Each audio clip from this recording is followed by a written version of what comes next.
Second chapter. Second chapter. Sorry. One no, first chapter 41. 1:41. Bhunesh. Find. Shankaro Narakaiva Kulajnanam Kulasya Cha Pasanti Pitaro Heshyam Lupta Pindo Dakakriya Lupta Pindo Dakakriya. அந்த ரெண்டு மூணு செங்கல் எடுத்துறாமா, செங்கல் 4 செங்கல் எடுத்துறா, இதை height பண்ணணும். ஏன் வரலையா விஷ்ணு? என்ன பண்ணுறான்? கூப்பிட அவனை. இது வச்சுட்டு இது கரெக்டாக வை, இன்னும் ஹைட்டாக வை, இன்னும் 2 எடுத்துட்டு வா. Second chapter 7th shloka. கிளைபியம் இம்பார்ட்டன்ஸ். சரியா வை, சரியா வை, இது சரியா வைமா, இன்னும் தள்ள, உள்ள தள்ள, நேரா வை, கீழே அடியில் நேரா. இந்த 2 வந்து இவ்வளோ, இன்னும் இந்த பக்கம் தள்ள, இங்கே மேலே. ரைட். இன்னும் இந்த 2, இந்த 2 பண்ணும். கார்பண்ய தோஷோபஹத ஸ்வபாவஹ பிரச்சாமி த்வாம் தர்ம சமூட சேதஹ. கீழே விழுதா பாரு, ஃபர்ஸ்ட் சரியா இருக்கா பாரு. யச்ரேயாஸ்யன் நிஷ்சிதம் ப்ரூஹி தன்மே ஸ்ரேயாஸ்யன் நிஷ்சிதம் சிஷ்யஸ்தேஹம் ஷாதிமாம் தம் பிரபன்னம். கீழே அந்த பக்கம் வை, கீழே அந்த பக்கம் பின்னாடி வை. சிஷ்யஸ்தேஹம் ஸ்வாதிமாம் தம் பிரபன்னம். மொபைலை பிடி. ஓகே.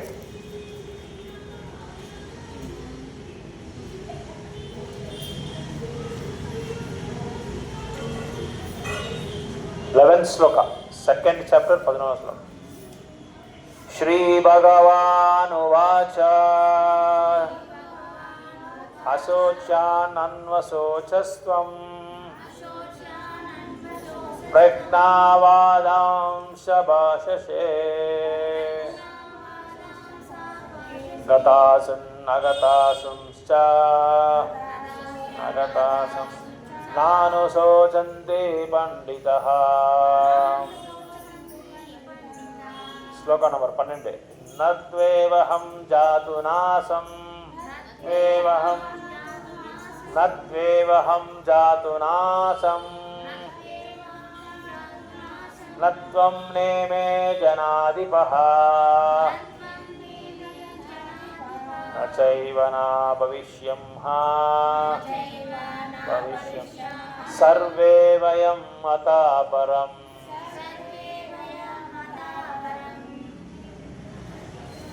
नेक्स्ट. देहिनोऽस्मिन् यथा देहे कौमारं यौवनं जरा तथा देहान्तरप्राप्तिर् धीरस्तत्र न मुह्यते. मात्रा 14. मात्रा स्पर्शस्तु कौन्तेय शीतोष्णा सुखदः आगमोपायिनो नित्या तां स्थितिक्षस्व भारतः.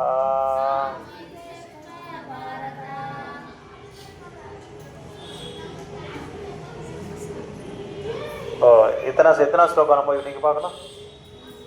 பாருங்க 28 2:28.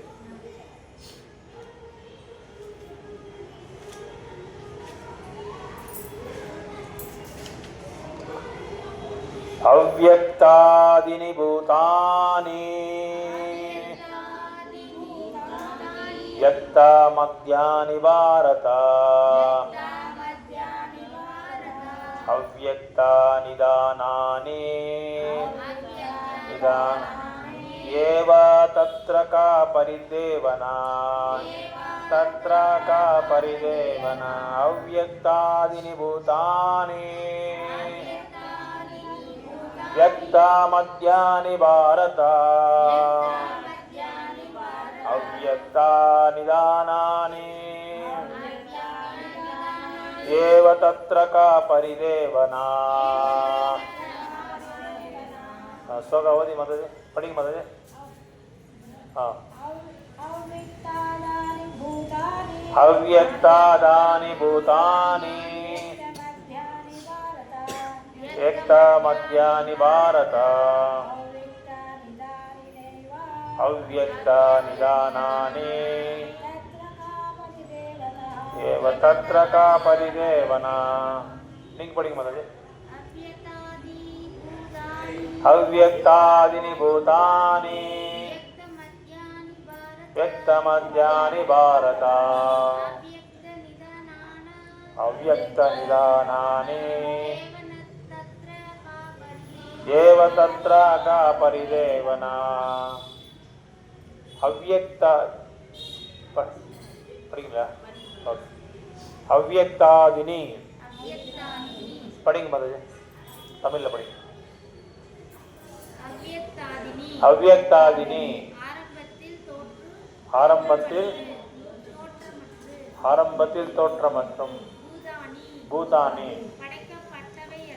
படைக்கப்பட்டதெல்லாம் தோன்றுகின்றன மத்தியானி இடையில் பாரதா பரத குலத்தின் தோன்றனே அவ்யக்தா அவ்யக்தா தோன்றமற்ற நிதனானி அழியும் போது ஏவா இவையெல்லாம் அது போன்றவே தத்ரா எனவே கா என்ன பரிதேவனா கவலை பொருளரை வழங்குவோர் அபய சரணாரவிந்த பக்திவேத சுவாமி ஸ்ரீல பிரபுபாதிக்கு ஜெய். படைக்கப்பட்ட எல்லா உயிரினங்களும் ஆரம்பத்தில் தோன்றாமல் இருந்தனர். இறுதியில் வைக்கப்படும் போது மீண்டும் எனவே ஏன் கவலைப்பட வேண்டும். படி படி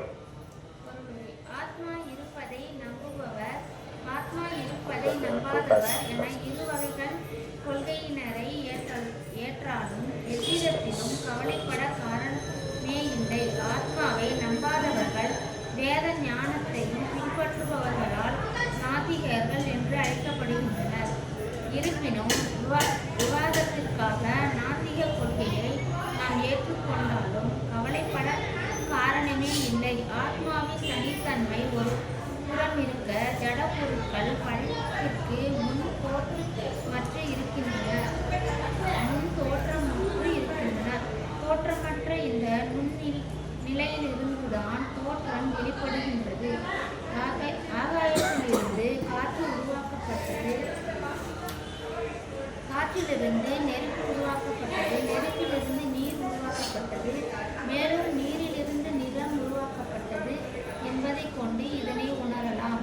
உதாரணமாக, நிலத்திலிருந்து தோற்றுவிக்கப்பட்ட ஒரு வானுயர்ந்த கட்டிடத்தை எடுத்துக் கொள்ளுங்கள். அது இடிக்கப்பட்டால் அதன் தோற்றம் மீண்டும் மறைந்து இறுதி நிலையில் அணுக்களாக மாறுகின்றது.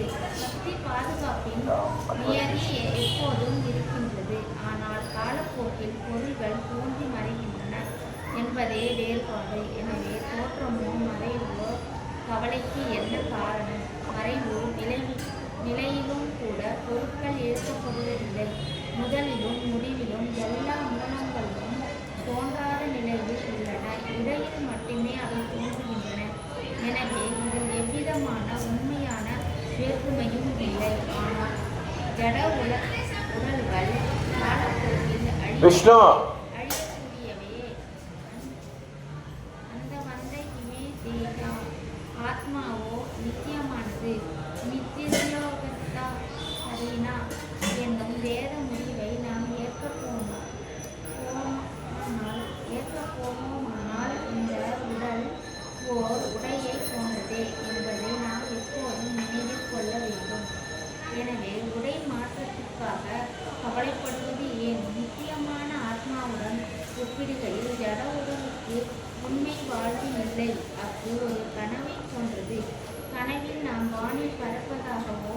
மன்னர் போல தேரில் அமர்ந்திருப்பதாகவோ காணலாம். ஆனால் விழித்தெழுந்த உடனேயே நாம் வானிலும் இல்லை, தேரிலும் அமர்ந்திருக்கவும் இல்லை என்பதை அறிவோம்.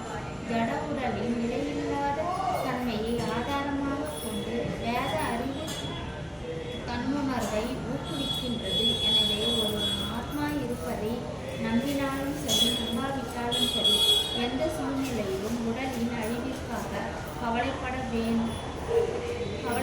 காரணம் ஏதுமில்லை. ஹரே கிருஷ்ணா. உட்கார், அங்கே சைலண்டாக உட்கார். புக்கு அது காலெல்லாம் டச் பண்ணக்கூடாது. உட்கார். 29. ஆச்சரியவத் பஷ்யதி கஷ்டிதேனம். ஆச்சரியவத் பஷ்யதி கஷ்டிதேனம். ஆச்சரியவத் வதாதி ததைவ சன்யः. ஆச்சரியவத் வதாதி ததைவ சன்யः. ஆச்சரியவத் சைனம் அன்ய ஸ்ருணோதி. ஸ்ருத்வாபி ஏனம் வேதனா சைவ கஷ்டித். ஸ்ருத்வாபி ஏனம் வேதனா சைவ கஷ்டித். நீ ஓதி வேர்ட் பை வேர்ட் மீனிங் ஓதி. ஓதி படி. ಆಶ್ಚರ್ಯವತ್ ಆಶ್ಚರ್ಯವೆನ್ನುವಂತೆ ಪಶ್ಯತಿ ನೋಡುತ್ತಾನೆ. ಕಶ್ಚಿತ್ ಒಬ್ಬನು ಏನಂ ಈ ಆತ್ಮವನ್ನು ಆಶ್ಚರ್ಯವನಂತೆ ವದತಿ ಹೇಳುತ್ತಾನೆ. ತಥಾ ಹಾಗೆ ಏವ ಖಂಡಿತವಾಗಲು ಚ ಅನ್ಯ ಅನ್ನೊಬ್ಬನು ಆಶ್ಚರ್ಯವತ್ ಆಶ್ಚರ್ಯವೆನ್ನುವಂತೆ ಚ ಕೂಡ ಏನಂ ಈ ಆತ್ಮವನ್ನು ಅನ್ಯಃ ಅನ್ನೊಬ್ಬನು ಶೃಣೋತಿ ಕೇಳ್ತಾನೆ. ಶ್ರುತ್ವಾ ಹ್ಯಾವಿಂಗ್ ಹರ್ಡ್ ಅಪಿ ಕೂಡ ಏನಂ ಈ ಆತ್ಮವನ್ನು ವೇದ ತಾನೆ ನಾ ಇಲ್ಲ ಚ. அங்கே போய் உட்காந்து பாரு, புக்கு பாரு. மாதாஜி பக்கத்து போய் உட்கார் போ. பண்ணும் பாரு. ಕೆಲವರು ಆತ್ಮನನ್ನು ಆಶ್ಚರ್ಯದಿಂದ ಕಾಣುತ್ತಾರೆ, ಕೆಲವರು ಅವನನ್ನು ಆಶ್ಚರ್ಯಕರ ಎಂದು ವರ್ಣಿಸುತ್ತಾರೆ, ಮತ್ತೆ ಕೆಲವರು ಅವನು ಆಶ್ಚರ್ಯಕರ ಎನ್ನುವ ಮಾತನ್ನು ಕೇಳುತ್ತಾರೆ. ಇನ್ನೂ ಕೇಳುವುದಾದರೂ ಅವನ ವಿಷಯ ಕೇಳಿದರೂ ಒಂದಿಷ್ಟು ಅರ್ಥ ಮಾಡಿಕೊಳ್ಳಲಾರರು. ಭಾವಾರ್ಥ: ಗೀತೋಪನಿಷತ್ತಿಗೆ ಬಹುಮಟ್ಟಿಗೆ ಉಪನಿಷತ್ತಿನ ತತ್ವಗಳೇ ಆಧಾರ. ಆದ್ದರಿಂದ ಕಠೋಪನಿಷತ್ತಿನಲ್ಲಿ ಈ ಕೆಳಗಿನ ಶ್ಲೋಕ ಕಾಣುವುದರಲ್ಲಿ ಆಶ್ಚರ್ಯವಿಲ್ಲ.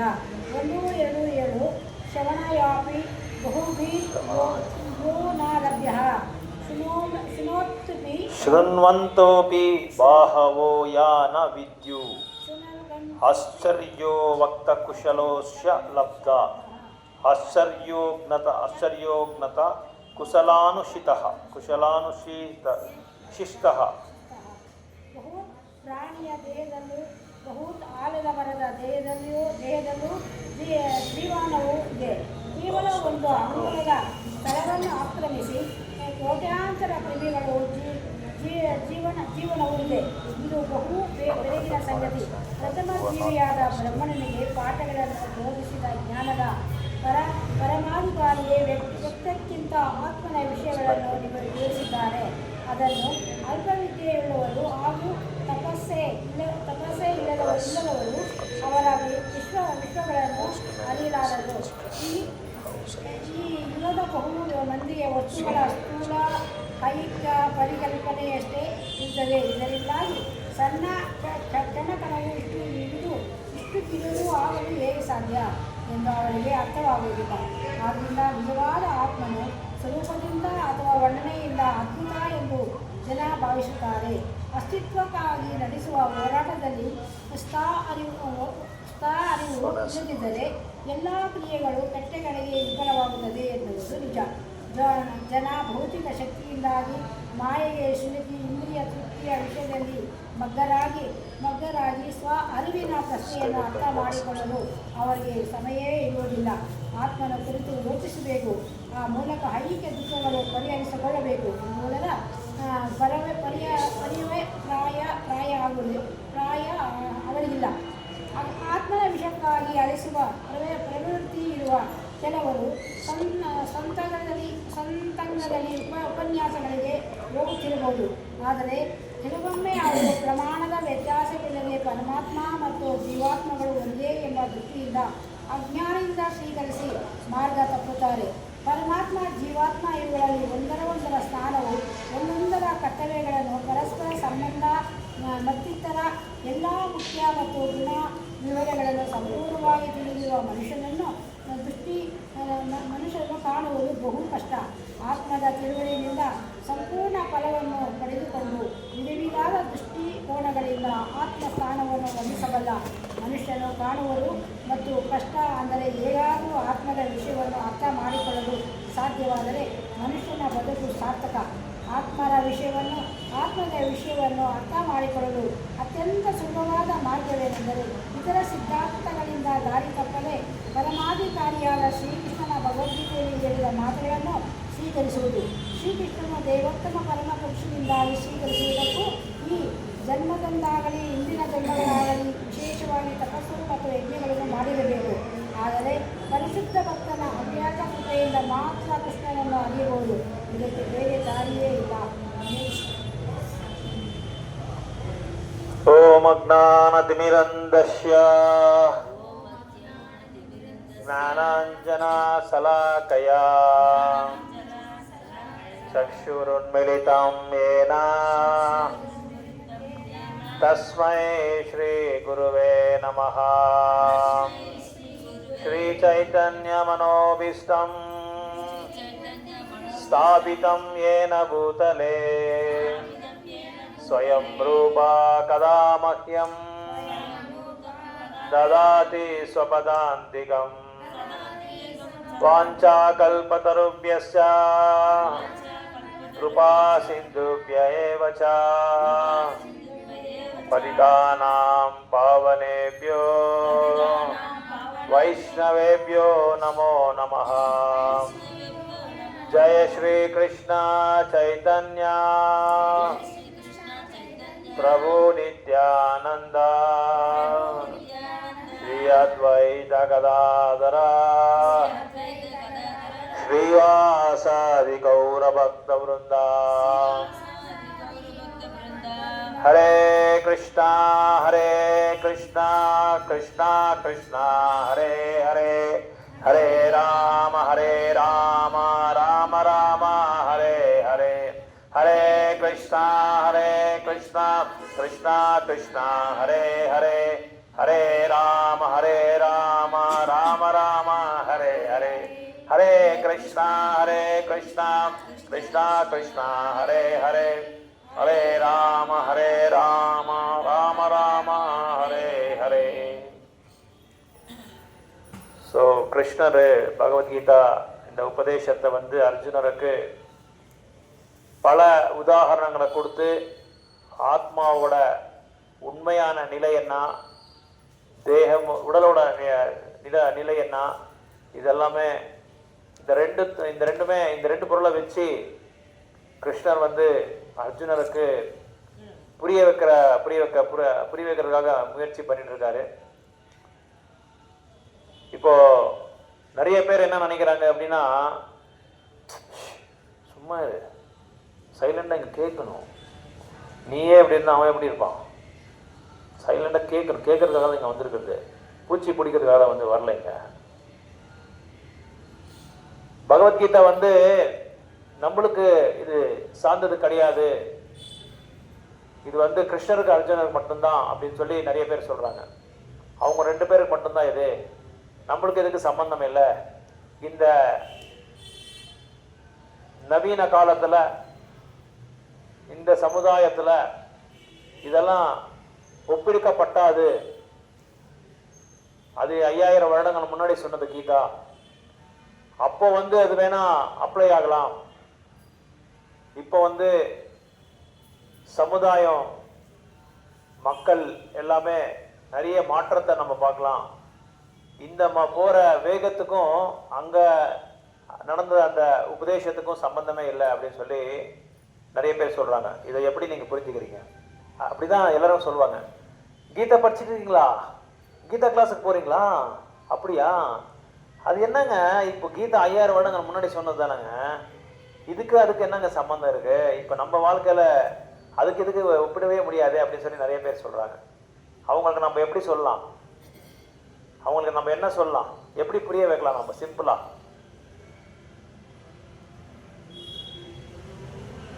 ஆச்சாரியாஸ் நிறைய பேர் என்ன விளக்கத்தை கொடுக்குறாங்க அப்படின்னா, பகவத்கீதா வந்து கிருஷ்ணருக்கு அர்ஜுனருக்கு மட்டும்தான் கிடையாது, எல்லா மக்களுக்கும் வந்து இது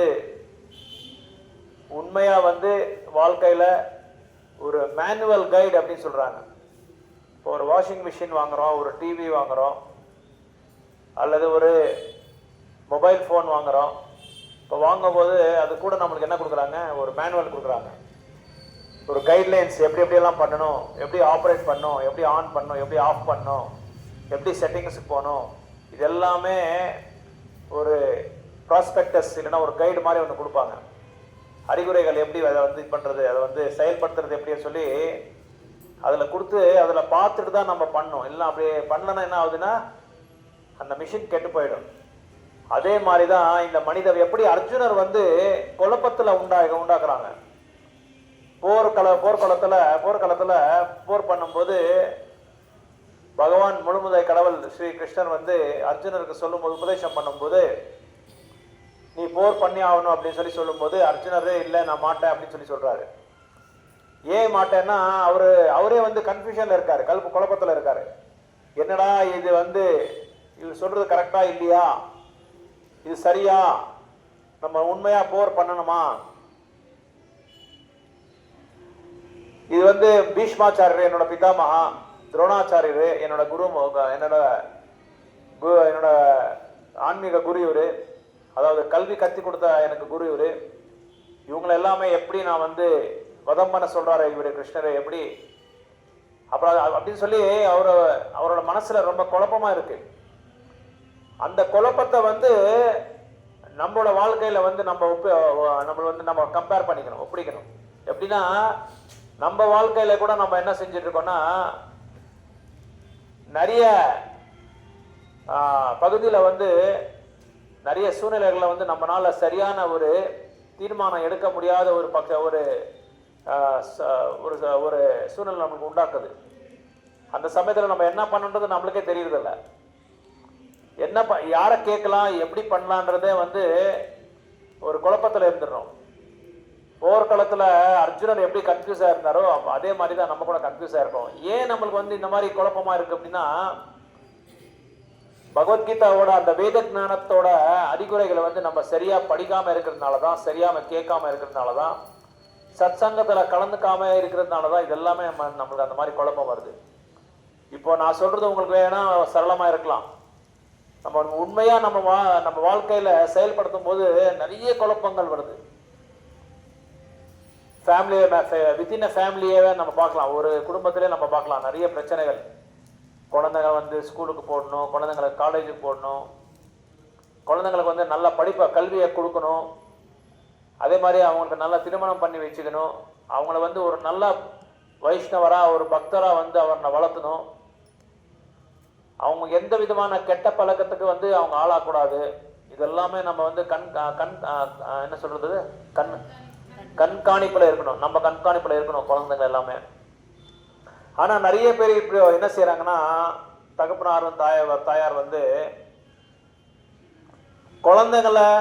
அவங்களோட குழந்தைங்களை வந்து பார்த்துக்கிறதுக்கு கூட அவங்களுக்கு வந்து சமயம் இல்லாத ஒரு சூழ்நிலை இப்படி இப்போ உருவாக்கி இருக்கு. காரணம் என்னன்னா, இப்ப வர குழந்தைங்களை வந்து என்ன சொல்றதுன்னு ரொம்ப ஏதாவது ரொம்ப கொடூரமான ஒரு சூழ்நிலை வந்து அவங்கள வந்து பிடிக்கவே முடியல. இப்போ காரணம் என்னன்னா, கர்ப்பதான சம்ஸ்காரம் இல்லாத நேரத்துல அந்த தாய் வந்து ஆத்மா அந்த இதுல இருக்கும்போது, கர்ப்பத்துல இருக்கும்போது எந்தெந்த செயலை வந்து செயல்படுத்துறாங்களோ அந்த செயலுக்கு தகுந்த மாதிரி தான் அந்த குழந்தைங்களோட குணம் வந்து வரும். அதனாலதான் பரீட்சித் மகாராஜ் வந்து கர்ப்பத்துல இருக்கும்போது நாரத முனிவர்கிட்ட அந்த பாகவதத்தை கேட்டுக்கிட்டு தூய்மையான பாகவத ஆச்சாரியார் ஆனார் அவர். அப்படி ஆகி நிறைய பேருக்கு வந்து அவங்க வந்து பாகவத உபதேசம் பண்றாங்க. அரக்கனோட ராஜ்யத்துல எல்லாருமே அரக்கனுங்க, எல்லாருமே அரக்கனோட பசங்க தான். ஆனா இவர் ஒருத்தர் தான் பிரகலாது, ஒருத்தர் தான் பக்தரா இருக்காரு. அப்படி இருந்து அவங்க அந்த கர்ப்பத்துல என்னென்னலாம் கேட்டாங்களோ அது எல்லாமே நல்லா புரிஞ்சுக்கிட்டு மற்ற குழந்தைங்களுக்கு அரக்கனோட பசங்களுக்கு எல்லாருமே அது சொல்றாங்க. அந்த அரக்கனோட பசங்களாம் கேட்குறாங்க, எப்படி நீ இதெல்லாம் நான் வச்சிருக்கிற, எனக்கு எப்படி தெரியும் அப்படின்னு சொல்லி சொல்லும்போது அப்போ சொல்றாரு அவரு, என்னோட தாய் கயாதுவோட கர்ப்பத்தில் இருக்கும்போது நான் இதெல்லாமே கேட்டுக்கிட்டேன்.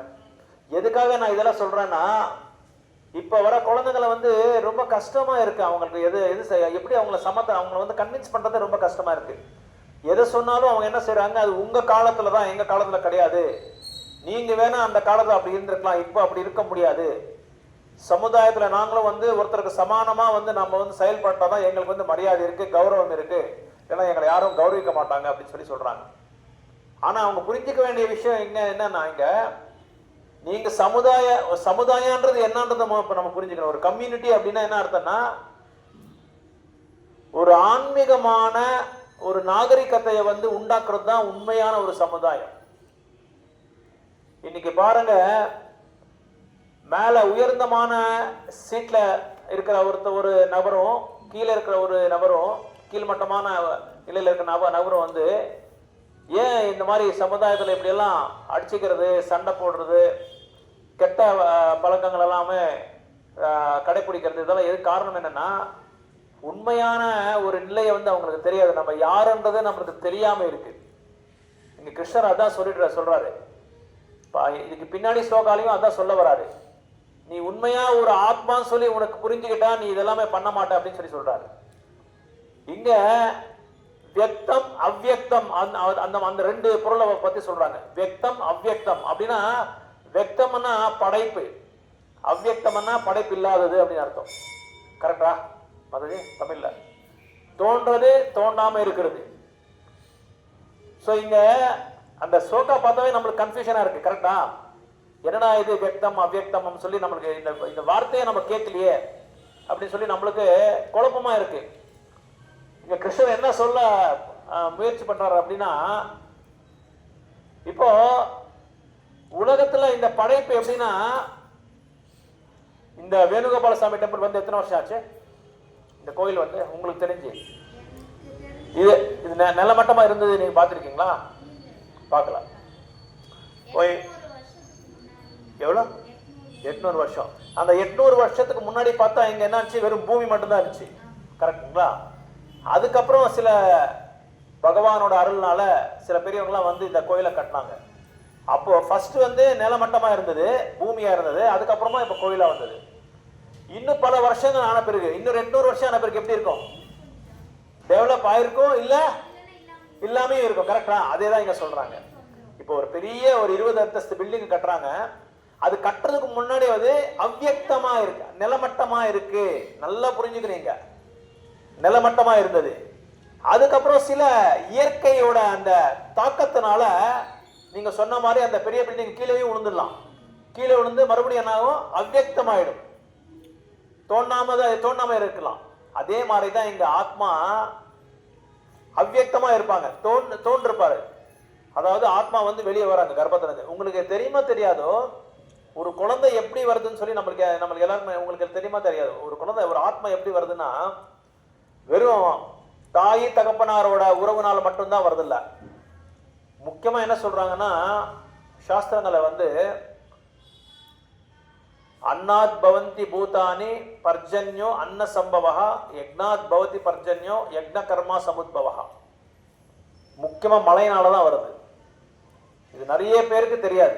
எல்லாருமே என்ன நினைச்சிருக்காங்கன்னா, ஒரு தாய் ஒரு தகப்பனாரு ஒரு ஆத்மாவை உருவாக்குறாங்கன்றது கரெக்டு தான். அதுக்கு பின்னாடி என்ன இருக்குன்னா ரகசியம், ஒரு லாஜிக் என்ன இருக்குன்னா, உண்மையான ஒரு ஞானம், ஆத்ம ஞானம், கீதாவோட ஞானம் என்ன சொல்றாங்கன்னா, வேதங்களை ஒரு மலை வந்து, மலை எப்படி வரும், எப்படி வரும் மலை? இப்போ நம்ம வந்து சாதம் சாப்பிட்றோம், அதான் அன்னாத் பவந்தி பூதானி. சாதம் எப்படி வருது? வெளிச்சம்னால வருது. வெளிச்சம் எப்படி வருது? வெளிச்சம் வருதுக்கு நம்மளுக்கு என்ன தேவைப்படுது? விதைக்கிறோம், கரெக்ட். அது எப்படி வருது? அது எதனால வருது? தண்ணி. தண்ணி எப்படி வருது? மழை வேணும், அதான் பர்ஜன்யம். சம்ஸ்கிருதத்துல பர்ஜன்யம் அப்படின்னு சொல்றாங்க. ஸோ மழை எப்படி வருது? மழை எப்படி வருது?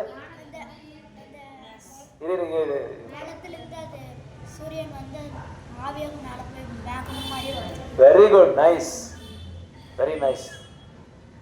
ஸோ கடல்ல வந்து அந்த ஆவியை வந்து கிருஷ்ணன், சூரியன் வந்து அதை வந்து அப்படியே எக்ஸ்ட்ராக்ட் பண்ணிக்கிறாரு. அதை எக்ஸ்ட்ராக்ட் பண்ணி என்ன பண்றாரு, ஆகாயத்துல பெரிய பெரிய டேங்க்ல நம்ம தண்ணி எப்படி வைக்கிறோமோ அந்த மாதிரி தண்ணியை வந்து ஸ்டோர் பண்றாங்க அந்த மேகத்துல. ஸோ எப்பெல்லாம் தண்ணி வேணுமோ, மழை வேணுமோ, அப்ப என்ன செய்யறாங்க, அந்த மேகத்துல இருந்து நம்மளுக்கு என்ன வருது? தண்ணி அப்படியே வருது. ஸோ அப்படின்னா என்ன அர்த்தம்னா, இப்ப சாதம் நம்மளுக்கு வந்து உணவு வேணும்னா, உணவுக்கு நம்ம வந்து வெளிச்சம் வேணும், நல்ல வெளிச்சம் இருக்கணும். வெளிச்சம் வேணும்னா நம்மளுக்கு மழை வேணும். மழை வேணும்னா நம்மளுக்கு என்ன பண்ணணும், நம்ம மழைக்கு தேவைப்பட்டது யக்ஞ பண்ணணும். நம்ம யக்ஞாத் பவதி பர்ஜன்யம். யக்ஞ பண்ணணும்னா நம்ம என்ன செய்யணும்? ஹோமா யக்ஞா அதெல்லாம் பண்ணணும். ஆனா இந்த கலியுகத்துல என்ன சொல்றாங்க, அந்த மாதிரி ஹோமா யக்ஞா பண்ணவே நீங்க தேவையில்லை. அதனாலதான் நம்ம என்ன செய்யறோம், கோயிலுக்கு வந்த உடனே இந்த கோயிலுக்கு நம்ம பஜன் கீர்த்தன் செய்யறோம். அந்த சங்கீர்த்தனம் செஞ்சா ஆட்டோமேட்டிக்கா வந்து மழை பெஞ்சிட்டே இருக்கும். அதனாலதான் அந்த காலத்துல ஒரு 50-60 வருஷத்துக்கு பின்னாடி சரியான சமயத்துக்கு மழை வந்துட்டு இருக்கும், சரியான சமயத்துக்கு. அங்க அப்போ வந்து குறைச்சலே இல்லை, எதுவுமே குறைச்சல் கிடையாது. எந்த தானியத்துக்கும் ஆகட்டும், தண்ணிக்கு ஆகட்டும் குறைச்சலே கிடையாது. நம்ம ஒசூர்ல நீங்க எடுத்துக்கோங்க, எத்தனை பேர் தண்ணி இல்லாம வந்து கஷ்டப்பட்டு இருக்காங்க. ஒரு 2 வருஷத்துக்கு 3 வருஷத்துக்கு முன்னாடி தண்ணி இல்லாம டேங்கர்ல 1000 ரூபாய்லாம் கொடுத்து நம்ம வாங்கியிருக்கோம். காரணம் என்னன்னா, சமயத்துக்கு மழை இல்லாத காரணம். மழை எதுக்கு இல்லைன்னா, யாரும் பகவானுக்கு வந்து கிருத்தஜ்ஞதைகள் கிராட்டிடியூட் சொல்ல மாட்டேன்றாங்க. கிராட்டிடியூட்னா தெரியல, கிருத்தஜ்ஞதானா எனக்கு தமிழ் எப்படி சொல்றதுன்னு தெரியல. ஸோ அதனால பகவானுக்கு வந்து அவர்கிட்ட எல்லா சக்தியும் நம்ம வாங்குறோம். நன்றி சொல்ல யாருக்குமே வந்து அந்த அந்த விருப்பமே இல்லை. அவங்களுக்கு நன்றி சொல்ல மாட்டாங்க. அவங்ககிட்ட தண்ணி வாங்குறாங்க, பூமி மேல உட்காந்துருக்கோம், ஆகாயத்திலிருந்து நம்மளுக்கு வந்து வெயில் வருது, அப்புறம் நல்ல குளிர், என்ன சொல்றது, தண்ணி, அப்புறம் வந்து உஷ்ணம், எல்லாமே பகவான் கிட்ட வந்து எல்லா சக்தியும் நம்ம எடுத்துட்டு இருக்கோம். அவர்கிட்ட என்னென்ன இருக்கோ எல்லாமே நம்ம வந்து யூஸ் பண்ணிட்டு இருக்கோம், பயன்படுத்திட்டு இருக்கோம். ஆனா அவருக்கு நன்றி மட்டும் நம்ம சொல்ல மாட்டேன்றோம். பகவான் என்ன சொல்றாங்கன்னா, நான் என்னோட சக்தி எல்லாமே நீங்க வந்து பயன்படுத்திட்டு இருக்கீங்க, ஆனா எனக்காக அவர் எதுவும் கேட்க மாட்டேன்றாங்க. என்ன கேட்கறாங்கன்னா, அன்போட நீ வந்து என்னோட நாமத்தை சொன்னா போதும் அப்படின்னு சொல்றாங்க. அன்போட என் நாமத்தை சொன்னா அதே வந்து நான் அவனுக்கு பெரிய சந்தோஷமா நான் வந்து ஏத்திக்கிறேன் அப்படின்னு சொல்றாங்க. ஸோ இங்க இப்போ ஒரு பெரிய பில்டிங் என்ன ஆகுது, பூமியே இருக்கும். அந்த பூமியா இருக்கிறது வந்து பெரிய பில்டிங் கட்டுவாங்க இன்ஜினியர்ஸ் வந்து, பெரிய பெரிய இன்ஜினியர்ஸ் வந்து கட்டுவாங்க. அதுக்கப்புறம் சில வருடங்களான பிறகு அது இல்லாம போயிடும். 3 ஸ்டேஜ் நல்லா புரிஞ்சுக்கோங்க. 3 ஸ்டேஜ். ஒன்று அவ்யக்தா ஸ்டேஜ், அதாவது தோன்றமற்றாத ஸ்டேஜ். அடுத்தது வந்து தோன்ற ஸ்டேஜ். அதுக்கு மறுபடியும் என்னாச்சு, அது மறுபடியும் மறைஞ்சிடாது. இந்த 3 ஸ்டேஜ். அதே மாதிரி ஆத்மா தான். ஃபர்ஸ்ட் வந்து அது அவ்யக்தமா இருக்காது, அவ்யக்தமா இருக்கும், அதாவது கண்ணிலே காணாம இருக்கும். அதுக்கப்புறம் நடுவில் என்ன ஆகும், மறுபடியும் அது வந்து உடல் எடுக்கும். அதாவது ஆத்மா வந்து ஒரு கர்ப்பத்துல வந்து பிரவேசமாகும். அப்ப அது சொல்றது மாதிரி அந்த மழை வரும்போது என்ன ஆகுது, வெளிச்சம் வருது. அந்த வெளிச்சத்துல என்ன வருது, தானியங்கள் வருது. அந்த தானியம் சாப்பிடுறதுனாலதான் என்ன ஆகுது, ஆத்மா வந்து அந்த இதுல கர்ப்பத்துல பிரவேசம் ஆகுது. இப்படிதான் ஆத்மா வர்றதுக்கு முக்கியமான காரணம் அதான். அந்த மழையினாலதான் வகையான தானியங்கள் வருது. அந்த தானியங்கள் நம்ம வந்து எப்ப சாப்பிடுறோமோ, அந்த தானியங்கள் சாப்பிட்ட பிறகுதான் நம்மளுக்கு என்ன ஆகுது, அந்த ஆத்மா வந்து தாயோட கர்ப்பத்துல வந்து பிரவேசம் ஆகுது. அப்போ இந்த 3 ஸ்டேஜ்ல வந்து எப்படி ஒரு ஆத்மா வந்து தன்னோட உருவத்தை எடுக்குமோ, அதே மாதிரிதான் இந்த படைப்பு. அதே மாதிரிதான் முதல்ல வந்து படைப்பு இருக்காது, நடுவுல வந்து பிரம்மா வந்து அது படைப்பாரு. மறுபடியும் ராத்திரியான அவர் என்ன ஆகுது, அந்த படைப்பு வந்து அழிஞ்சிடும். அது அழிஞ்ச பிறகு என்ன ஆகுது, மறுபடியும் வந்து அந்த இன்னொரு படைப்பை ஸ்டார்ட் பண்ணுவாங்க. அதாவது பிரம்மாவோட ஒரு நாள் வந்து காலையில வந்து அவர் படைப்பாரு, இந்த உலகத்தையே படைப்பாரு. நடுவுல வந்து என்ன அப்புறம் வந்து நைட் என்ன பண்ணுவாரு, ராத்திரி என்ன பண்ணுவாரு, அதை அழிச்சிடுவாரு. காலையில வந்து பார்த்தா எல்லாமே அழிச்சிட்டு இருக்கும். மறுபடியும் பார்த்தா மறுபடியும் அது வந்து என்ன பண்ணுவாரு, கிரியேட் பண்ணுவாரு. காலையில கிரியேட் பண்ணுவாரு, நைட் வந்து வேனிஷ் பண்ணிடுவாரு, அழிச்சிடுவாரு. மார்னிங் பகல்ல வந்து அதை படைப்பாரு, நைட்ல வந்து அதை அழிஞ்சிடும். நடுவுல மட்டும் அது அப்படியே இருக்கும். அந்த மத்தியானம் காலையில ராத்திரி இருக்கிற அந்த நடுவு சமயத்துல வந்து அது அப்படியே இருக்கும். அதே மாதிரி தான் ஆத்மா வந்து இந்த 3 ஸ்டேஜ்ல இருக்கும். அவ்யக்தா, மத்யா, வியக்தா ஸ்டேஜ். அவ்யக்தானா தோன்றது, அவ்யக்தானா தோண்டாம இருக்கிறது. நடுவுல வந்து அது உருவம் எடுக்கும். அந்த ஆத்மா வந்து ஒரு உடல் எடுக்கும். இது இந்த பிக்சர் பாருங்க, உங்களுக்கு நல்லா புரியும். இந்த பிக்சர் உங்களுக்கு காமிக்கிறது மறைச்சிட்டு பின்னாடி அந்த பாருங்க எப்படியெல்லாம் இந்த பிக்சர் எல்லாம் போட்டு புரிய வைக்கிறாங்க பிரபுபாதர் நம்மளுக்கு.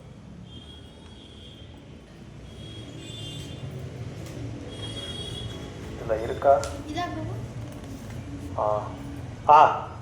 இங்க பாருங்க, இந்த பிக்சர் இருக்கும். லைனா நிக்கிறாங்க பாருங்க.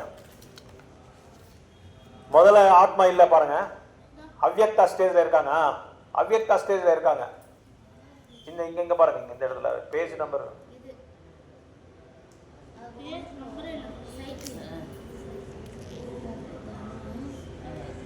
தெரியுதா? இங்க பாருங்க மேல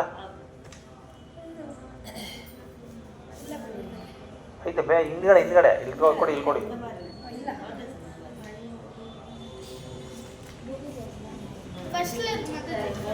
ஃபர்ஸ்ட் பேஜஸ் இன்ட்ரோடக்ஷன் அறிமுகத்துல இருக்க கொடுங்க, அதுலயும் இருக்க கொடுங்க.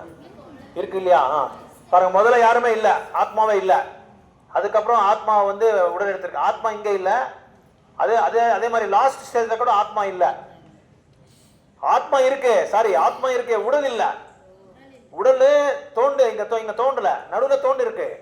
அதுக்கப்புறம் லாஸ்ட்ல வந்து தோண்டல. அப்போ இந்த இந்த இந்த சைக்கிள்ல வந்து ஆத்மாக்கு எதுவுமே ஆகல. இங்க பாடிக்கு மட்டும்தான் இது எல்லாமே. பாடியோட நிலை தான் அது எல்லாமே. அவ்யக்தா வியக்தா ஸ்டேஜ் வந்து பாடிக்கு, உடலுக்கு மட்டும்தான், ஆத்மாக்கு கிடையாது அப்படின்னு சொல்றாங்க. அதனாலதான் இந்த பிக்சரை போட்டிருக்காங்க, இந்த பிக்சரை. சோ அப்ப அவ்யக்தா வியக்தா இந்த 3 நிலையில வந்து ஆத்மா எப்படி வந்து முதல்ல வந்து காணாம இருக்குமோ, நடுவுல வந்து அது ஒரு உருவத்தை எடுக்கும். அதுக்கப்புறம் கடைசியில மறுபடியும் அந்த உருவம் வந்து அழிஞ்சிடும், அந்த உடல் வந்து அழிஞ்சிடும். அதுக்கப்புறம் இந்த சைக்கிள் வந்து போயிட்டே இருப்போம். இப்ப நம்ம எப்படி பிறப்பு எடுக்கிறோம், மறுபடியும் அழிஞ்சிடறோம், மறுபடியும் இறப்பு, பிறப்பு, இறப்பு. நடுவில் வந்து ஒரு உருவத்தை எடுப்போம், மறுபடியும் பிறப்பு, இறப்பு, பிறப்பான பிறகு இறப்பு, இறப்பான பிறப்பு. லாஸ்ட் ஸ்லோகம் நம்ம பார்த்தோம் இல்லையா? யாரெல்லாம் பிறப்பு எடுக்கிறாங்களோ அவங்களுக்கு இறப்பு இருந்தே இருக்கும். உடல் எடுக்கிறவங்களுக்கு மிருத்யு இருக்கும், மிருத்யு எடுக்கிறவங்களுக்கு உடல் இருக்கும். புனரதி ஜனனம் புனரதி மரணம் அப்படின்னு சொல்றாங்க சங்கராச்சாரியர். அந்த மாதிரி அதான் இதுல சொல்றாங்க. இப்போ ஒரு ஸ்லோக ஆரம்பிச்சுனா, இப்போ நம்ம வந்து நைட்ல படுத்துருப்போம். நைட்ல படுத்துட்டு இருக்கும்போது நம்மளுக்கு ஒரு கனவு வரும். என்ன கனவுன்னா, பெரிய சிம்மாசனத்துல நம்ம உட்காந்துருக்கோம். சிம்மாசனத்துல அப்போ உட்காந்துட்டு நிறைய பேர், ஒருத்தர் வந்து நம்மளுக்கு விசிறி வீசுறாங்க. இன்னொருத்தர் வந்து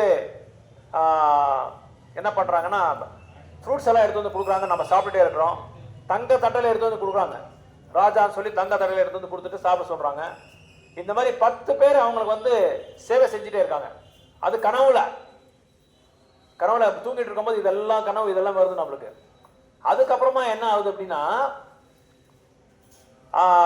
அந்த ராஜா வந்து அரண்மனைக்கு போறாரு. அரண்மனை வந்து பெரிய சிம்மாசனம். அந்த இது படுக்கை, அந்த படுக்கை கூட தங்க படுக்கை.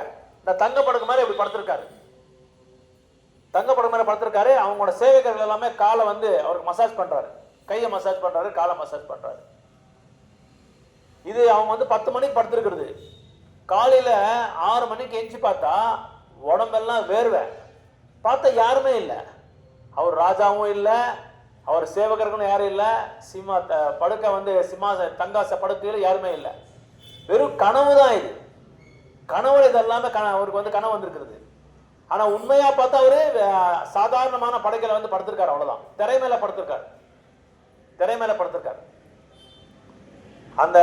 அந்த கனவு தான் இது எல்லாமே. அவ்யக்தா வியக்தா ஸ்டேஜ் எல்லாமே அந்த கனவுக்கு வந்து ஒப்படைக்கிறாரு இங்க பிரபுபாதர். 29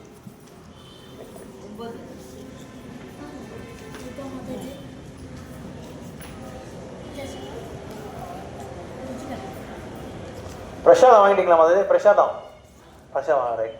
சாடே வாங்க. சனிக்கிழமை சரிங்க.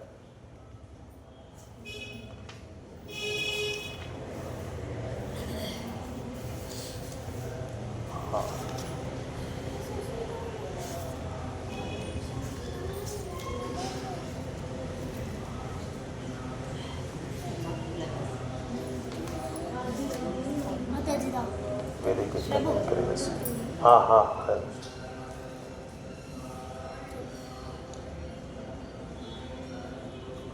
ஸோ இதனால் இதை பற்றி நீ கவலைப்படாதன்றார் கிருஷ்ணர் சொல்கிறார் அர்ஜுனருக்கு. இதை பற்றி நீ கவலைப்படாத. பீஷ்மரும் துரோணர் வந்து உடல் எடுத்திருக்காரு, மறுபடியும் உடல் விட போகிறாரு. அதனால நீங்கள் ஏன் கவலைப்படுறீங்க? அவங்களோட உடல் தான் வந்து அழிக்குதே தவிர அவங்களோட ஆத்மாவுக்கு வந்து எதுவுமே ஆகாது அப்படின்னு சொல்லி சொல்கிறாங்க.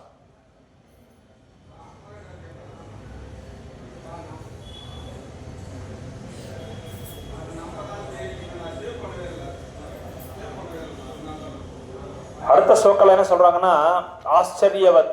சில பேர் ஆத்மாவை என்ன நினைக்கிறாங்கன்னா, some look on the soul as amazing.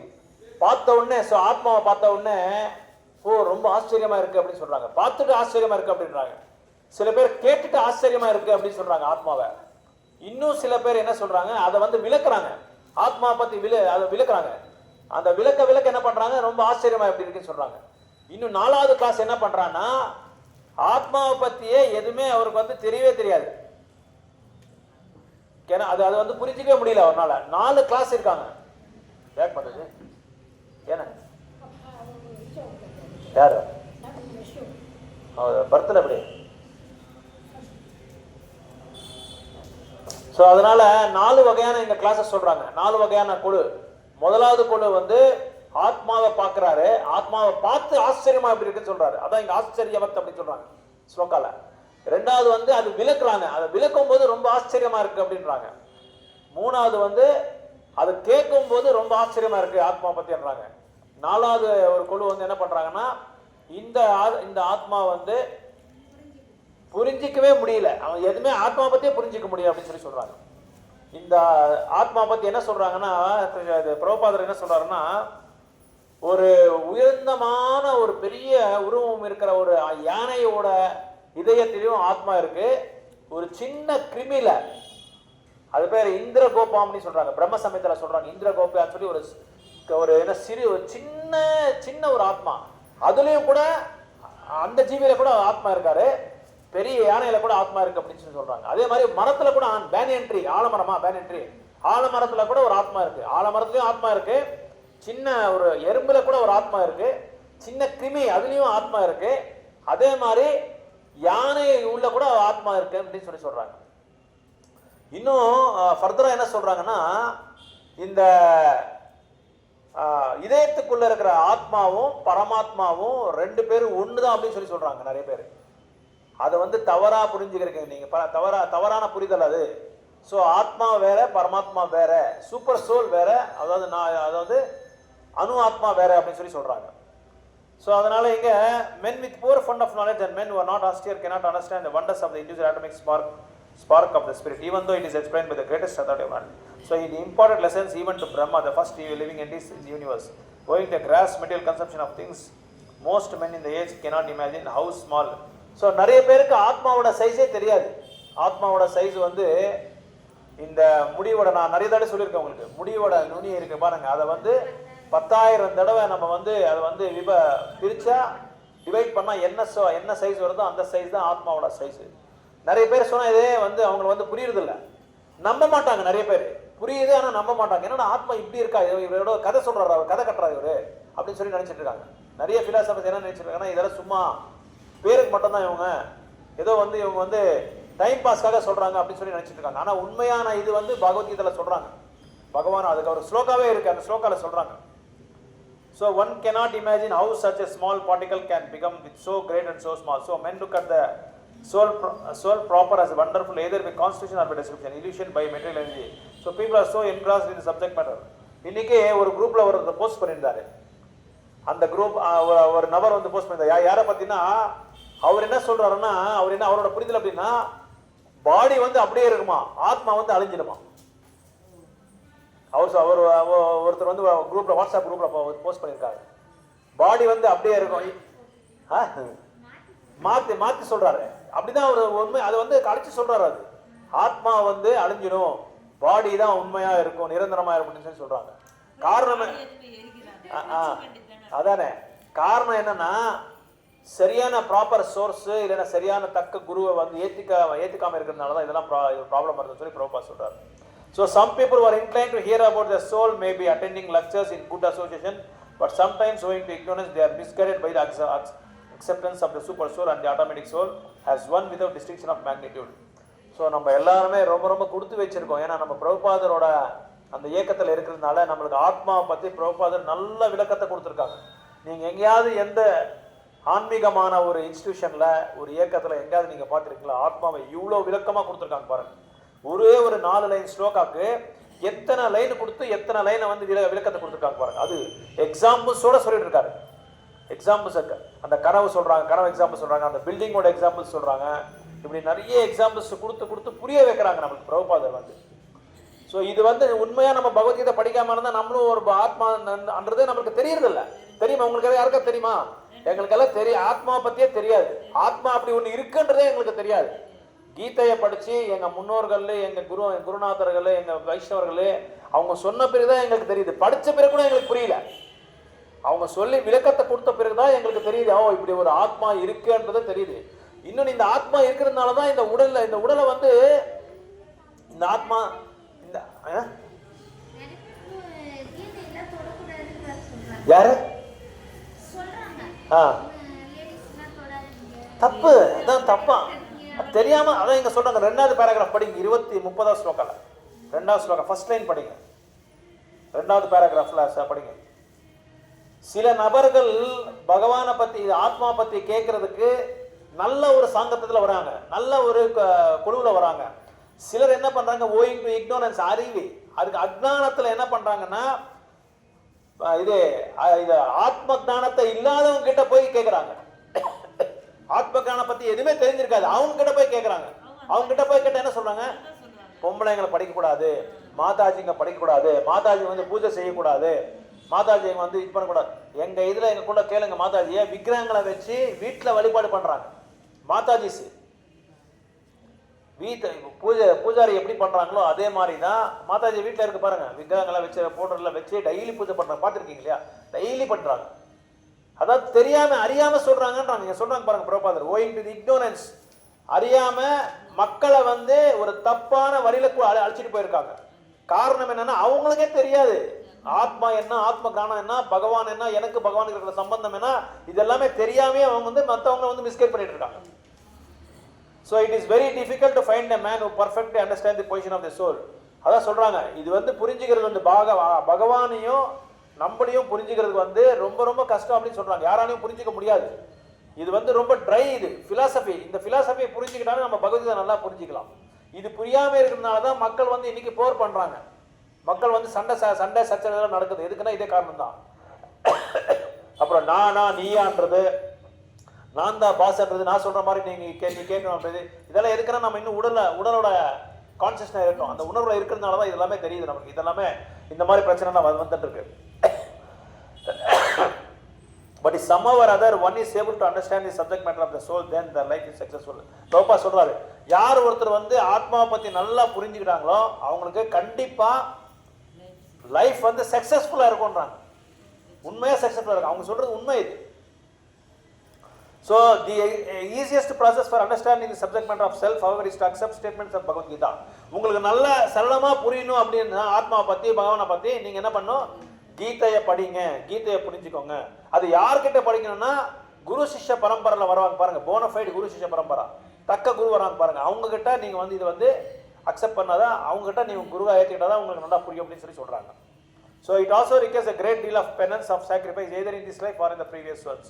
So இதுக்கு நிறைய தபஸ்ய வேணும். அதாவது நம்மளோட பௌதிகமான செயல்கள் எல்லாம் விட்டு இதை வந்து நான் புரிஞ்சுக்கணும் என்ற ஒரு ஆசை இருந்தால் தான் நம்ம வந்து இது பண்ண முடியுமே தவிர, அங்கே கொஞ்சம் ஆசை இங்கே கொஞ்சம் ஆசை இருந்தால் நம்ம வந்து புரிஞ்சிக்க முடியாது. அதனால தான் நிறைய பேர் ஏன் வராமல் இருக்காங்கன்னா இந்த சத்சங்கத்துக்கு காரணம் என்னன்னா, அங்கே வந்து ருச்சி ஜாஸ்தி அவங்களுக்கு, பௌத்திகமான ஆசைகளை வந்து ருச்சி ஜாஸ்தி. ஏன்னா அங்க என்ன பண்றாங்கன்னா அபக்தர்கள்கிட்ட நிறைய சாங்கித்தம் எடுக்கிறாங்க, பக்தர் இல்லாதவங்க கிட்ட நிறைய சாங்கித்தம் எடுக்கிறதுனால இது மேல ருச்சி கொஞ்சம் கூட இல்லாம போயிடும் அவங்களுக்கு. அந்த காரணத்தாலதான் இது வந்து அவங்க வந்து இங்க வரமாட்டேன்றாங்க. புலனின்பம் தான் காரணம். நிறைய இடத்துல போய் சாப்பிடணும், பானிபூரி சாப்பிடணும், சாட் மசாலா சாப்பிடணும், அந்த ஹோட்டலில் சாப்பிடணும், இந்த ஹோட்டலில் சாப்பிடணும், அவங்க கூட போகணும், இவங்க கூட போகணும், அந்த ஃபிலிமுக்கு போகணும், இந்த ஃபிலிமுக்கு போகணும், நிறைய மாலுக்கு போகணும். இப்போ தான் மக்கள் வந்து நிறைய எல்லாம் ஓப்பன் பண்ணி வச்சுருக்காங்களே, அந்த மாலு இந்த மாலு, அந்த தங்க கடை இந்த தங்க கடை, அப்புறம் அங்கே பேங்க வண்டரெல்லாம் இந்த அம்யூசியம் அம்யூஸ்மெண்ட் பார்க்கெல்லாம் நிறைய இருக்கு. இங்கே வரமாட்டாங்க. ஏன்னா அங்கே அவங்களுக்கு வந்து ருச்சி ஜாஸ்தியாக இருக்கு. இன்னும் ஆடம்பரத்தை சொகசான வாழ்க்கை வேணும் அவங்களுக்கு. என்ன எல்லாமே அனுபவிக்கணும், எதை பார்த்தாலும் அனுபவிக்கணும். அப்படி இருக்கிறவங்க வந்து இந்த ஆத்ம ஞானத்தை வந்து அவங்க வந்து புரிஞ்சுக்கிறது ரொம்ப கஷ்டம் அப்படின்னு சொல்றாங்க. ஏன்னா அங்க ருச்சியே நாளைக்கு அதிகமாக இங்க வந்து வர்றதுக்கு அவங்களுக்கு வந்து இதே இருக்காது, விருப்பமே இருக்காது. முக்கியமா காரணம் என்னன்னா பேட் அசோசியேஷன். அசத் சங்கத்தை வந்து சைத்தன்ய மகாபிரபு சொல்றாரு, எப்படியாவது கை விட்டுருங்க, அசத் சங்கத்துக்கு வந்து போகாதீங்கன்றாங்க. அப்படியே உங்களுக்கு வந்து உங்க கூட அந்த மாதிரி அபக்தர்கள் இருந்தால் அவங்க கிட்ட என்ன வேலை செய்யணுமோ அந்த வேலை மட்டும் செஞ்சுக்கோங்க. அதுக்கப்புறம் நீங்க அவங்க கூட போகாதீங்க. நீங்க அப்படி பேசணும்னா நீங்க வந்து இதை பத்தி சொல்லுங்க, நீங்க அவங்க எடுத்து சொல்லுங்க, அவங்ககிட்ட பேசுங்க அப்படின்னு சொல்றாங்க. ஒரு பக்தர் வந்து ஹைதராபாத்ல பகவத்கீதை புக் எடுத்துட்டு போய் கொடுத்தாரு ஒருத்தருக்கு, ஒரு காலேஜ் ஸ்டூடெண்ட்டுக்கு. அவர் சொல்றாரு, சார் இந்த புக் எடுத்துட்டு வந்து நான் என்ன சார் பண்ண போறேன், இது கிருஷ்ணருக்கு அர்ஜுனுக்கு நடந்த சம்பவம் இது 5000 வருடங்கள் முன்னாடி அப்படின்னு சொல்லி சொல்றாரு. இதை எடுத்துட்டு போய் நான் என்ன பண்ண போறேன் அப்படின்னு சொல்றாங்க. அப்ப அந்த பக்தர் வந்து அவருக்கு விளக்குறாங்க, அர்ஜுனர் எப்படி போர்க்களத்துல கன்ஃபியூஷன் ஆனாரோ நம்ம வாழ்க்கையில கூட நம்ம கன்ஃபியூஷன் ஆயிருக்கிறது காரணமே இதே தான் அப்படின்னு சொல்றாங்க. நம்ம கன்ஃபியூஸ் ஆகுறதுனால தான் நம்மளால சரியான தீர்மானம் எடுக்க முடியல, நல்ல டெசிஷன் எடுக்க முடியல. நல்ல டெசிஷன் எடுக்காம இருக்கிறதுனால தான் நம்ம வந்து கஷ்டப்பட்டு இருக்கோம். ஒரு லைஃப்ல ஒரு ஸ்டேஜ் நம்ம கஷ்டப்படுறது காரணமே அதுதான். இன்னொன்று காரணம் என்ன, நானுன்ற அகங்காரம் நம்மளுக்கு எல்லாருக்குமே. நான் சொல்ற மாதிரி தான் கேட்கணும், நான் சொல்ற மாதிரி தான் செய்யணும். ஒரு குடும்பத்துல பாருங்க 4 பேர் 5 பேர் இருக்காங்க அப்படின்னா அந்த குடும்பம் இப்பெல்லாம் நம்ம வந்து கூட்டு குடும்பமே கிடையாது. அந்த ப்ரோ சேர் வேணும். அப்பெல்லாம் கூட்டு குடும்பம் தான். எங்க ஃபேமிலியே பார்த்தா 15 பேர் இருந்தானுங்க. 15 பேர், 3 அண்ணன் தம்பிங்க, எல்லாத்துக்குமே டோட்டலா வந்து 15 பேர் இருந்தோம். அப்போ ஒரு தடவை கூட நான் வந்து எவ்வளவு சந்தோஷமா இருக்கேன்னா அந்த அளவுக்கு சந்தோஷமா இருந்திருக்கோம். எங்களுக்கு தெரியும் சின்ன வயசுல இருக்கும்போது ஒரு கவலை கிடையாது, எந்த கவலையும் கிடையாது. அந்த மாதிரி எல்லா குடும்பத்திலும் இந்த மாதிரி இருந்தது. அப்போ காரணம் என்னன்னா, திருமணம் பண்ண உடனே 3 பேருமே அக்கா தங்கச்சி மாதிரி தான் பார்த்துக்கிட்டாங்களே தவிர இருந்தாங்கன்னா பிரிச்சுக்கிறாங்க. இந்த வேலை நீ செய், இந்த வேலை செய், ஒரு வேலை உன்னால முடியலையா நம்ம 3 பேர் சேர்ந்து அந்த வேலையை செய்யலாம். அப்படி இல்லையா நீ கொஞ்ச நாள் ரெஸ்ட் எடுத்துக்கோ, நான் பண்றேன். இப்படிதான் இருந்தது அப்ப அந்த காலத்துல. அண்டர்ஸ்டாண்டிங் நல்லா இருந்தது, கோஆபரேஷன் நல்லா இருந்தது. இன்னொன்று வந்து ஒருத்தர் வராங்க வீட்டுக்கு அப்படின்னா அவங்கள எப்படி பார்க்கணும், நம்ம வந்து நம்ம பொண்ணா பார்க்கணும். நம்ம பொண்ணா எப்படி நம்ம பார்க்குறோமோ அதே மாதிரி தான் அந்த ஒரு நோக்கத்தில் நம்ம பார்த்தாதான் அவங்க என்ன பார்ப்பாங்க, என் வீட்டில் என் தாய் இந்த மாதிரி ஒரு அன்பை கொடுத்ததை நான் பார்க்கல, அன்பு கொடுத்துருக்காங்க ஆனால் இந்த அளவுக்கு அன்பை கொடுத்ததை நான் பார்க்கல அப்படின்னு சொல்லி அவங்க என்ன பண்ணுறாங்க, அவங்களும் அன்பு பரிமாற்றம் ஸ்டார்ட் ஆகிடும். இது வந்து குடும்பத்தில் சொல்கிறேன் நான். இதே மாதிரி தான் சமுதாயத்தில் கூட இருக்கு. சமுதாயத்தில் இப்போ நீ தமிழ்நாடுக்காரன், நான் வந்து மகாராஷ்டிராக்காரன், நான் வந்து கர்நாடகாக்காரன் அப்படின்னு பார்த்தா நம்ம எல்லாமே எங்கே இருக்கிறோம், ஒரு நாட்டில் இந்தியாவில் இருக்கிறோம்.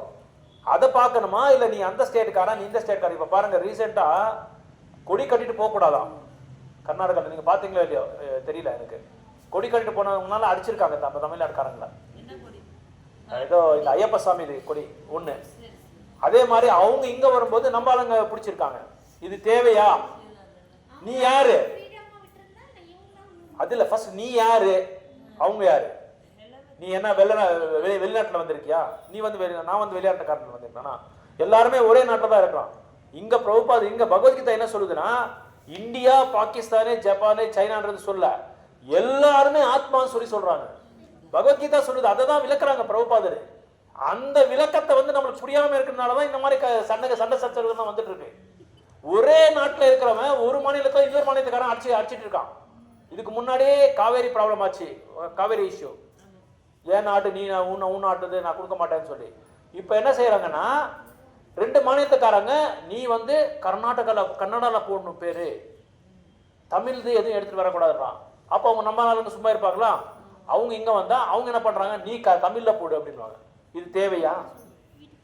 காரணம் என்னன்னா, நீயே கர்நாடகான்ற உடலில் இருக்கிற, நான் தமிழ்நாடுன்ற உடலில் இருக்கிறேன். ஆனால் நம்ம எல்லாமே யாரு? ஆத்மா. அந்த ஆன்மான்ற உடல்ல அந்த உணர்வுல நம்ம இல்லை. அந்த உணர்வுல இல்லாதனால தான் இந்த மாதிரி எல்லாம் ப்ராப்ளம் வந்துட்டு இருக்கு. பெரிய சண்டை இது. உங்களுக்கு நீங்க கேட்டீங்களா தெரியாது. இது ஒரு பெரிய சண்டை ஆகி பஸ் கூட நிறுத்திட்டாங்க. ரோட்டை பிளாக் பண்ணிட்டாங்க. காரணம் இதே தான். அப்புறம் அங்க பார்டர்ல, கேரளால, தமிழ்நாட்டில் பார்டர், என்னோட நதி யாருது? கடல் இது பகவான். இது பகவான் கொடுத்த இது, நம்மளுக்கு பிச்சை. அது அதை பயன்படுத்திக்காம நம்ம என்ன பண்ணிட்டு இருக்கோம், நானும் நீயான்னு சொல்லி அடிச்சுக்கிட்டு இருக்கோம். காரணம் என்னன்னா, புலனின்மோ அந்த ஓட் பேங்கை வந்து எடுக்கிறதுக்கு அவங்களுக்குள்ளேயே ஒரு இது என்ன சொல்றது, போரை வந்து உருவாக்குறது, ஒரு சண்டை உருவாக்கி அவங்கள வந்து அவங்களோட புக்ஸ்ல வந்து ஒரு நல்ல பேர் எடுத்துட்டு அவங்க ஓட்டை வாங்குறதுக்காக இதெல்லாம் பண்ணிட்டு இருக்காங்க. உண்மையான ஒரு நாயகன், உண்மையான ஒரு தலைவர் வந்து எப்படி இருக்கணும்னா, பகவான் சொல்றாரு, பிரபுபாத் சொல்றாரு பொருளூர்ல என்ன சொல்றாங்க, ஒரு ஸ்லோகால சொல்றாங்க, நீ உண்மையா இருந்தா ஒரு பிரஜையும் வந்து நீ என்ன செய்யணும், ஆன்மீகமான செயலை நீ ஈடுபடுத்தாதான் அப்பதான் நாடு முன்னேறும். அப்பதான் நாட்டுல வந்து வளர்ச்சி இருக்கும். அப்பதான் நாட்டுல வந்து நீ ஆத்மா, நான் பகவானு, நான் எனக்கு பகவானுக்கு இருக்கிற சம்பந்தம் என்னன்னு சொல்லி தெரிய வைக்கிறதுக்கு நம்ம அந்த மாதிரி ஒரு சௌகரியத்தை பண்ணி கொடுக்கணும். அப்பதான் நம்ம நாடு வந்து முன்னேறும். இல்லைன்னா எந்த காலத்தை கொண்டு இதே மாதிரி தான் சண்டை போட்டுட்டு தான் இருப்போம். வீட்டிலே இருக்கு பாருங்க, வீட்டிலே அண்ணன் தம்பிக்கு ஆகாது, புருஷன் பொண்டாட்டிக்கு ஆகாது. ஒரு நல்ல ஒரு கோஆபரேஷன், அண்டர்ஸ்டாண்டிங் இருந்தாதான் ஒரு குடும்பம் நல்லா இருக்கும். அதுக்கு முக்கியமா தலைமை யார் இருக்காங்களோ அந்த தலைமை கரெக்டா இருக்கணும். அந்த தலைமை கரெக்டா இருந்தா குழந்தைங்களும் கரெக்டா இருப்பாங்க. அந்த தலைமையே சரியில்லைன்னா என்ன ஆகும், குடும்பம் வந்து ரோட்ல வந்து நிற்கும். எப்ப பார்த்தாலும் சண்டை சச்சரவு. இதே தான். இதை வந்து என்ன பண்றாங்க மக்கள், பெரிய பெரிய ரீல்ஸ் எல்லாம் போட்டு மொபைல்ல யூடியூப்ல போட்டு அதை அவங்க பணம் சம்பாதிச்சிட்டு இருக்காங்க. எப்படிடா திருத்துறதுன்றது அவங்க ரீல்ஸ் போடல, எப்படிடா பணத்தை சம்பாதிச்சு வச்சு அவங்க பிரிக்க பாக்குறாங்களே தவிர ஒண்ணு செஞ்சு ஒரு சமுதாயத்துக்கு ஒரு நல்ல ஒரு செய்தியை வந்து கொடுக்கலாம்ன்றது யாருமே இல்லை. அதான் நம்ம இயக்கத்தில் நம்ம கஷ்டப்பட்டு சொல்லிட்டு இருக்காங்க எல்லாருக்குமே. ஒரு சிக்னல்லையும் போய் புக்கு கொடுத்துட்டு வித்துட்டு இருக்காங்க. ஹைதராபாத் ஒரு டீம் இருக்கு, சங்கீர்த்தன் டீம் சொல்லி, எவ்வளவு கஷ்டப்படுறாங்க தெரியுமா. ஆளால போட்டு ஒருத்தரும் வந்து அவங்களுக்கு வந்து அவங்க கிட்ட பேசும்போது அவங்கள அப்படியே மேல உட்கார வச்சு பேசுறாங்க. சார் அப்படின்னு சொன்னா கூட காரை டோரை வந்து விண்டோவை க்ளோஸ் பண்றாங்க. அட போயா உனக்கு வேலை இல்லை இருந்தாங்க. இப்படி அஜ்ஞானத்துல இருக்காங்க. ஸோ அதனால அந்த ஆத்மாவை பத்தி நம்ம தெரிஞ்சுக்கலாம்னா இப்போ இல்லை, என்னைக்குமே வந்து நம்ம வளர்ச்சியே இருக்காது நாட்டில். இன்னைக்கு வந்து நம்மளுக்கு பகவானோட அருள்னால, பகவானோட அனுகிரகத்தினால ஒரு நல்ல ஒரு நபர் நம்மளுக்கு கிடைச்சிருக்காங்க. அந்த நபருக்கு வந்து இந்த சனாதன தர்மத்தை வந்து கொண்டு போகணும்னு சொல்லி இங்க மட்டும் இல்லை, வெளிநாட்டுலாம் கொண்டு போறாரு. ரஷ்யாக்காரர் கொடுத்துருக்காரு பகவத்கீதா புக்கு, புட்டினுக்கு ரஷ்யாக்காரர் கொடுத்துருக்காரு. அந்த ரஷ்யாலே கோர்ட்லேயே வந்து கேஸ் இருந்தது, பகவத்கீதை விற்கக்கூடாதுன்னு சொல்லி கேஸ் இருந்தது.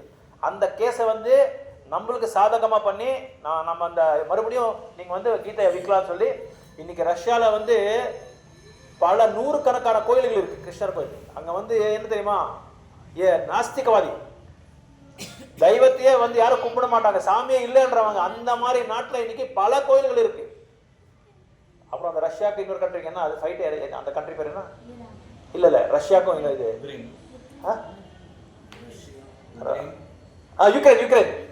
யூக்ரைன்ல சின்ன கண்ட்ரி, அது சின்ன நாடு. 70 கோயில் இருக்கு. நம்ம இஸ்கான் கோயில் 70 கோயில் இருக்கு, 50 70 கோயில் இருக்கு. எல்லாருக்குமே எங்க போனாலும் இது பிரசாதம். இந்த பொங்கலுக்கு சங்கராந்திக்கு ஒரு ஆந்திரால ஒரு கோயில் இருக்கு, பிரொத்தட்டூர் சொல்லி, அங்க வந்து 1 லட்சம் நபர்கள் வந்து ஃப்ரீயா பிரசாதம் கொடுத்துருக்காரு. 1 லட்சம் நபருக்கு கணக்கு போட்டிக்கோங்க எவ்வளவு வேணும் பிரசாதம். லக்ஷ்மி எவ்வளவுன்னு பாருங்க. எதுவுமே இல்லாம அவ்வளவு கஷ்டப்பட்டு 1 லட்சம் நபருக்கு வந்து பிரசாதத்தை கொடுத்துட்டு இருக்காங்க. ஏன் அப்படின்னா அப்படியாவது பிரசாதம் மருந்து கொடுத்து கோயிலுக்கு வந்து ஏதாவது புரிஞ்சுக்கிறாங்க அப்படின்னு சொல்லி ஒரு ஆசை தான், வேற ஒண்ணு இல்லை. கட்டாயப்படுத்து மக்களை வந்து அவங்க கிட்ட போன கூட வரமாட்டான்றாங்க மக்கள். அந்த அளவுக்கு புலனின்பத்தில் ஆளாக்கிட்டு இருக்காங்க. எப்போ பார்த்தாலும் cricket, film, YouTube, social media, அரசியல், வேற என்ன இதேதான்.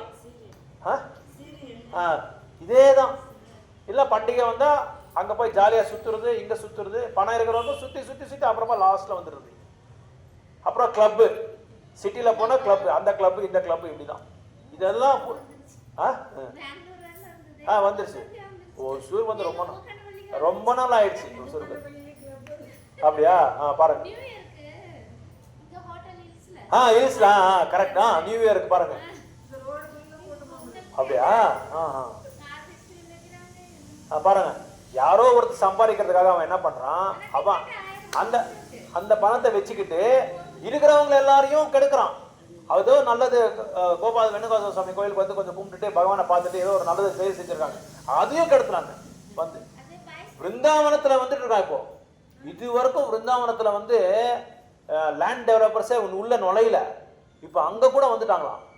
அங்க கூட இந்த ரியல் எஸ்டேட்காரங்க வந்து பெரிய பெரிய மஹாலெல்லாம் கட்டி என்னென்ன புலனின்பதுக்கு என்னென்ன வேணுமோ எல்லாமே ஸ்டார்ட் ஆகிட்டு இருக்கு. இப்போ கலியுகத்தோட பிரபாவம் பாருங்க எப்படி இருக்கு. சாண்டிங் பண்ணலாம். ஓகே, ஹரே கிருஷ்ணா. ஏதாவது டவுட்ஸ் இருந்தால் கேட்கலாம்.